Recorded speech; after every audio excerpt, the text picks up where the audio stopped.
Bonjour, je m'appelle Gohan Esri de Challenge Coach. On va travailler aujourd'hui la préparation marathon, notamment tout ce qui est base de l'entraînement.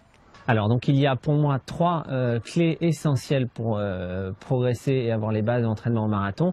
Il y a la progressivité, il y a la régularité et il y a la variété. Premier point, progressivité évidemment sur une préparation marathon. Il va falloir amener les séances au fur et à mesure, ne mettez pas trop de volume dès le début, sinon vous allez vite vous fatiguer.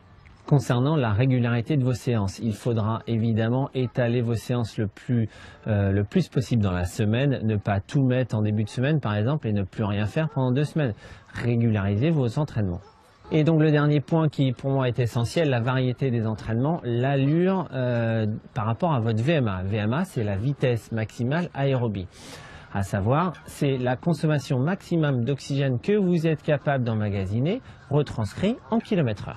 Donc sur ces variétés de séances, il y a toute la première partie qui va être emmagasinée des séances de VMA à 60-70% par rapport à votre VMA, une allure lente pour faire un peu plus de volume et augmenter les distances au fur et à mesure. La deuxième partie va être un travail entre 90 et 105, voire même 110% de sa VMA pour acquérir une bonne vitesse. Ça va être des 200 mètres, des 300 mètres, des 400 mètres pour vraiment avoir une bonne vitesse de base. Et la dernière partie, toujours sur le travail de la VMA, va évidemment être le travail spécifique par rapport à votre allure marathon qui va se situer entre 70 et 85% de votre VMA. N'oubliez pas évidemment de bien récupérer les 15 derniers jours. Il faut arriver surtout sur un marathon le plus frais possible le jour J. Si vous souhaitez évidemment vous entraîner efficacement sur un marathon, il faudra s'y prendre 8 à 12 semaines auparavant.